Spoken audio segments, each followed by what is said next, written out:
Story recapped here. Today, I'm going to explain a horror and thriller film called Darlin. Spoilers ahead, watch out, and take care. Darlin, a dirty and muddied girl, walks up to a hospital, but suddenly gets run over by an oncoming ambulance. The medical staff responds quickly to the accident and takes Darlin in with a stretcher, but she suddenly wakes up and escapes by biting the doctor's hand. Darlin then crawls straight to the nursery section, where she tries to touch one of the infants. One of the nurses, Tony, runs after Darlin and approaches her with caution before grabbing her from behind and taking her away from the nursery room. She struggles away from his grip and crouches down on the floor, growling at him. Going down on his knees, Tony tries to level with her so he could gain her trust by making her feel safe around him. Then, the doctor comes up behind Darlin and sedates her. Tony isn't too thrilled with how the doctor put Darlin to sleep, saying that she's just a teenage girl. But in the doctor's defense, he says that Darlin is too dangerous. While she's passed out, Tony cleans up Darlin, since she'll be sent to St. Philomena's Catholic School for Orphaned Girls, where she'll be taken care of until they find her a family. Still, Tony isn't too fond of the idea, mentioning how the school denied him to be an adoptive parent, presumably because he's gay. Meanwhile, outside, another feral lady, the woman, walks around and finds a sleeping homeless man. She slits his throat, carves out a piece of his stomach, and pockets the meat. She then goes to check on Darlin, handing her the chunk of human meat outside her window. But Darlin just closes the window on her. On the other hand, the bishop comes to check on Darlin, the doctor filling him up on Darlin's medical records, saying that she has a condition where it seems like she wants to talk but believes that she can't. The bishop is amazed at Darlin and thinks she's a true innocent because she's completely feral and does not have or know any sin.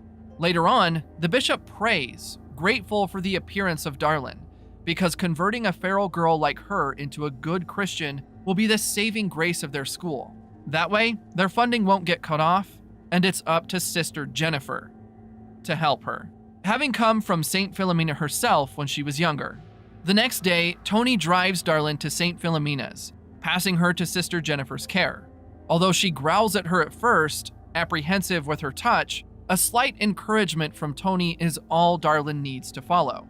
At St. Philomena's, the bishop looks at possible methods to start Darlin's reform, starting with speech therapy. But their big plan is to document the change to garner attention from the press, saving their financial situation. They then take her to the stables, locking her inside a cage so they can take a video of her acting wild. At first, the bishop says that she looks too much like a normal girl, so he orders Sister Jennifer to rub some dirt on her so that she'd look more animalistic. Because of this, Darlin starts to attack Sister Jennifer, which is just the kind of content the bishop's looking for. So he starts taking a video of Darlin, and after getting what he wants, he goes inside the cage and calms her down. He wraps a blanket around her shoulders, which Darlin seems to appreciate as she relaxes and leans on him. Moments later, Sister Jennifer takes Darlin to the bathroom and lets her clean up.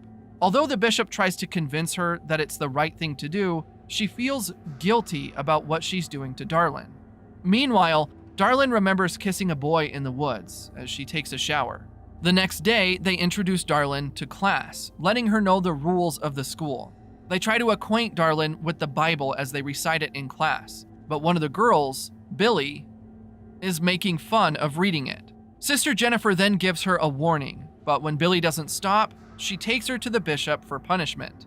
Billy pleads to the sister not to take her to him, but the young nun ignores her, and once again, Sister Jennifer feels bad for doing such a thing to the girls. Back in class, they try to make Darlin read a verse. One of the nuns, Sister Grace, forces her to repeat the verse after her, starting to make Darlin feel agitated. Sister Jennifer tries to let her off the hook, but Sister Grace won't listen and keeps pushing Darlin, saying no girl is exempt from reading the Bible. After finally having enough, Darlin opens the window and throws the Bible outside, crawling out of it and runs into the trees as she takes off her skirt. Immediately, the bishop and the nuns start a search for Darlin. Meanwhile, The woman bites a cop's neck and steals his gun before sneaking inside the hospital to look for Darlin. She also mercilessly kills a doctor and stabs a clown that she comes across until she sees Tony. She takes his keyring and shows Darlin's bracelet, making Tony realize that she's looking for Darlin. He then offers to drive the woman to St. Philomena's, but it's proven difficult seeing that the woman isn't used to riding in vehicles and goes crazy inside. The woman sticks her head out of the vehicle and breathes in the air, and when the police try to pull them over, the woman grabs the steering wheel and crashes their car.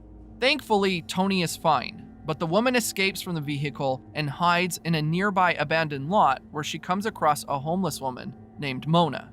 The woman almost kills Mona, but stops when she calls her Darlin, which the homeless lady only used as a term of endearment. However, the woman misunderstands and thinks Mona knows where Darlin is, and the unsuspecting Mona takes her back to a place with other homeless women. While the search is ongoing for Darlin, Billy takes the chance to sneak into the woods to smoke weed and listen to music before Darlin finds her. Billy shares her music with Darlin and talks to her, and they start to bond for a little bit. Then Billy convinces Darlin to return to the school with her by taking her hand, but mentioning they can't keep holding hands because the school doesn't like it when they touch. When Darlin gets back, Sister Jennifer practices speech therapy with her by making her blow into a straw, delighted at the fact that the girl can follow the instructions. Then she apologizes to Darlin about the incident in class and tries to make up for it with a cookie. With small improvements here and there, they start acquainting Darlin more to life at the school, making her clean alongside the other girls and trying to fix her posture. Eventually, Darlin starts to talk again and read the Bible bit by bit, but she still has a lot to learn. One morning, Darlin throws up after remembering the boys she kissed before. She then talks to Sister Jennifer and asks why she was punished, but the nun isn't able to answer her question. Later that day, while the bishop tells Darlin how special she is, Darlin asks how God will take out the devil inside her. Naturally, that worries the bishop, but since he doesn't know what exactly she's pertaining to, he just tells her to confess so that God will take the devil out of her. On another day, Tony visits Darlin to check up on her and tell her that the woman came looking for her. She then tells Tony about her family, telling him that she had a sister who died after giving birth. Tony asks Darlin about where the woman is, but she says that she doesn't know, adding that the woman wants the devil inside her, again not knowing what Darlin is pertaining to. Tony says that she doesn't have the devil inside her. During the evening, the bishop calls Darlin over to his office, telling her that he's going to do an important test to keep away the devil.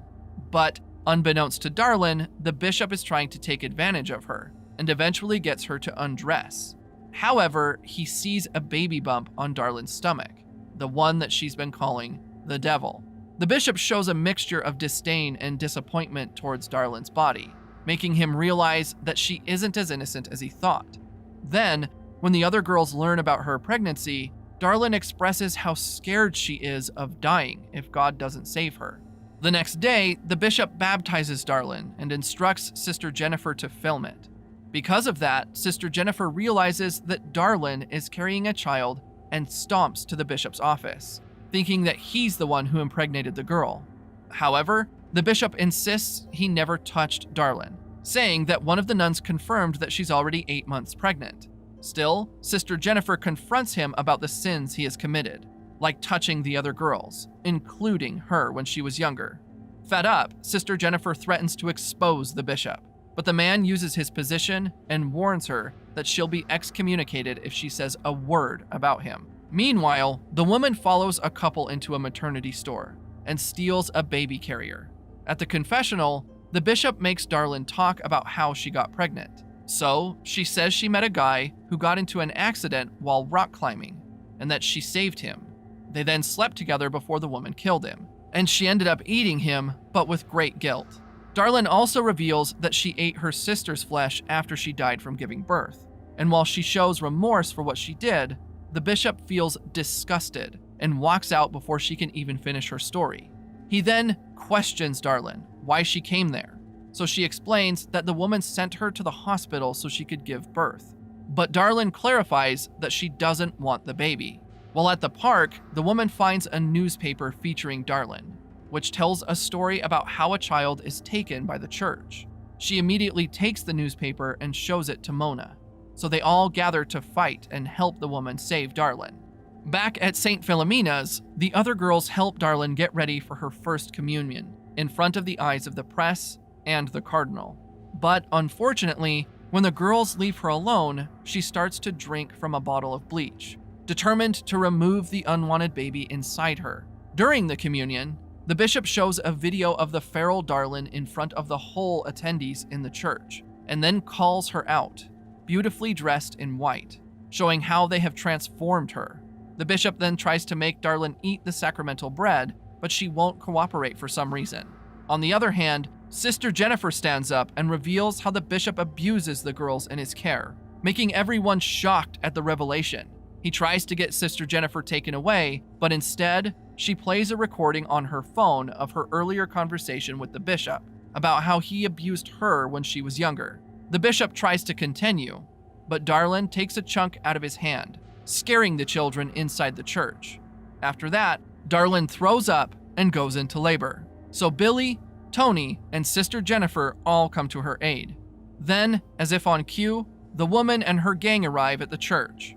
Enraged, the woman takes a flagpole and drives it through the bishop's chest, killing him. Meanwhile, the homeless women start to freak out at what the woman did and immediately leave the church. Then upon getting rid of the bishop, the woman helps deliver Darlin's baby. Moments later, Darlin successfully gives birth and pleads for the woman to take the baby far away. Without the need to be told twice, the woman leaves them, walking away from the church with Darlin's child. Subscribe to watch more videos like this. Turn on notifications. And leave a like, it really helps the channel out. Thank you for watching.